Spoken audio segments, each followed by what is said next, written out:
Hey guys, welcome back to Vince Bell Custom. So today I'm sharing with you a custom statue of Wonder Woman. I think it's the Wonder Woman premium format from DC Direct. It's a very early statue a few years back. It's a beautiful looking statue once you take off the cloth. I never knew that. Now that I know it, I'm probably like keep an eye out for them if they're ever cheap. But this is a What If Ahsoka Tano. Hopefully I said her name right.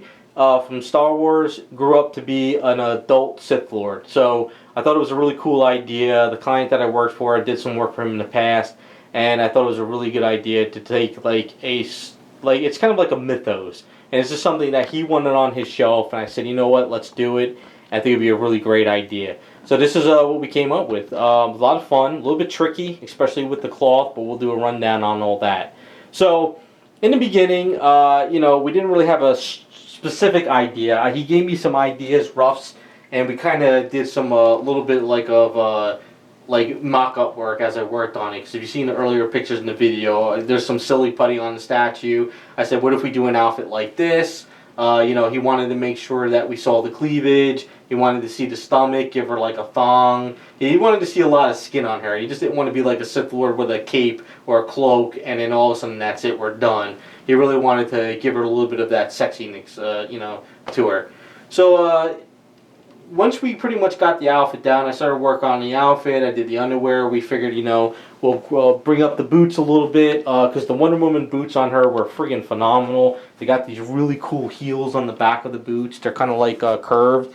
And I said, you know what, when we paint that up, we'll put those on metal.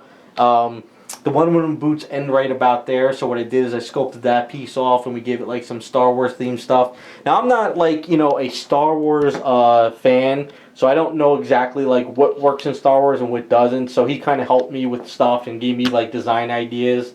I did the little arm guard over here. I kind of came up with that little design over there for that arm, because that's the one where it holds the shield and it was pretty messed up. So I kind of had to bring it, add something over there and everything. So that kind of worked out. A little bit of just a wristband on the other one. As far as the sabers, she was holding the shield on the left hand and she had an axe in the right hand. So the problem with that is we had to put sabers in there and I had to find stuff that would work and scale.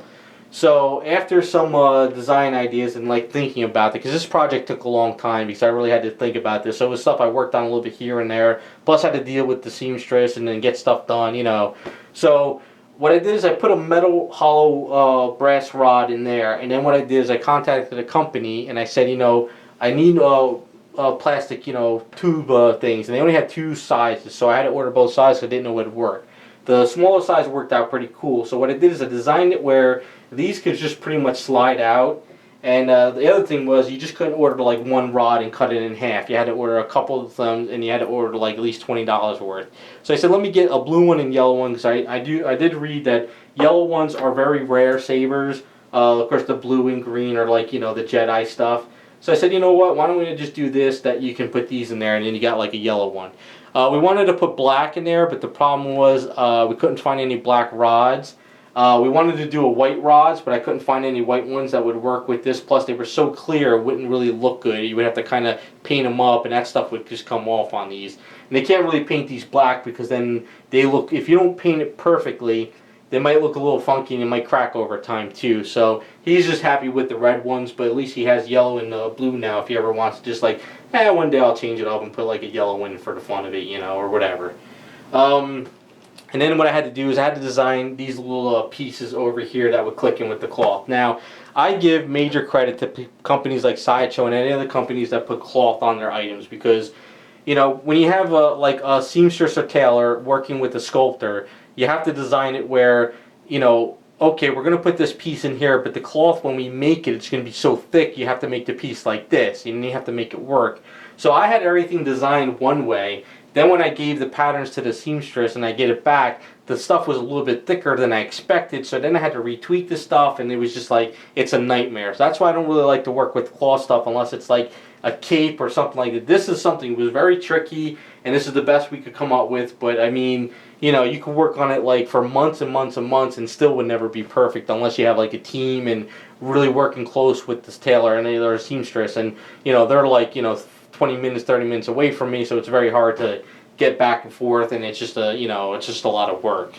But In the end, I think it worked out pretty good. You know, we just glued them in at the end, so now we got these wired cloth pieces, and that was the whole idea. So it's kind of thinner up top, and then it gets wide at the bottom, and there's metal in there. So if he wants to, he could kind of like bend it up, or kind of like just bend it down, or maybe kind of, if he wants to, you could give it a little bit of motion going behind the leg. You know, so he could kind of do whatever he wants there. So that was kind of the idea. So I think that worked out pretty good. It's kind of like, you know, something you really haven't seen before, and that was kind of a little bit of drawing once we got further into the project. And one of the main things, too, was trying to figure out how to do this headpiece. This headpiece was very, very tricky. So I'm sitting there like, once I got far enough, I said, you know what, I really messed up. I should have actually cut the head. I should have made a magnetized, you know, with a rod, so I could have sculpted all this piece and it could just go in it. But by that time, it was a little bit too far, and it was kind of a learning experience for me. So what I came up with, I said, all right, I'm going to make this headpiece, but what I'll do is, this is removable for now, so it kind of just comes right off the side. So I sculpted this whole piece. As you can see, it's messy underneath, but I wanted to make sure I would be able to paint this, because if this is attached to the head, it would be a nightmare to paint. So it was easier just to have this sitting down and just painting this from scratch. So I didn't sculpt any of this design. I painted all this by hand, and then I kind of did some funky airbrushing and then blending it, so it kind of looks like I guess some kind of a headpiece on her, or her hair. Like I said, I don't really know much about these characters. And then once that piece was on there and everything worked out and he liked the way it was, I sculpted the headgear there, and I kind of make it so this was as flush as possible. So that's what I came up with that. So I think that worked out pretty good. It was a little bit tricky, but a little bit fun too, in the sense that it's nice to jump out from like the superhero stuff and go on to something like Star Wars once in a while.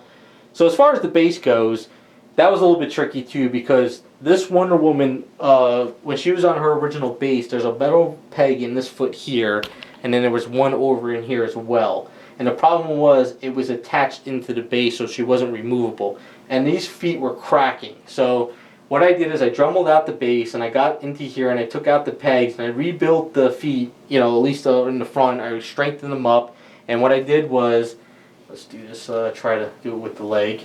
So you pop her out of the base like so. Alright, so what I did is I put a metal rod here, and I put it up as far as I could in this leg, so I gave this nice secure. And then what I had to do is I rebuilt a peg here with a magnet. I had to give this foot some meat, because otherwise, if I didn't give this any meat, I didn't know what I would do with this foot. So now there's a nice key in here with a magnet, and then there's a hollow brass rod for the square here. So now she just goes in and out of the base with no problem whatsoever. And as far as the base goes, we looked up online, you know, some sci-fi like bases, something that was kind of like, you know, I guess in the wastelands. So I came up with the idea of cracked base like this. We threw a skull with some bones that I had laying around. And these pieces here are actually filler resin from when I was making the Harley Quinn bubblegums, clear resin. I was just filling in with this mold I had from when I made of the powers from my Killer Frost custom. So what I did is that sometimes there are these like little molds I have from stuff that I create. Every time I cast up with resin on something, or I use resin to fill in the base, if I have extra resin, I throw it in these molds, and I just get these extra pieces, and I throw them in my box of parts, because you never know when I might need them. So the idea is like these crystals are growing in this wasteland. So that's kind of like the idea I came up with the base.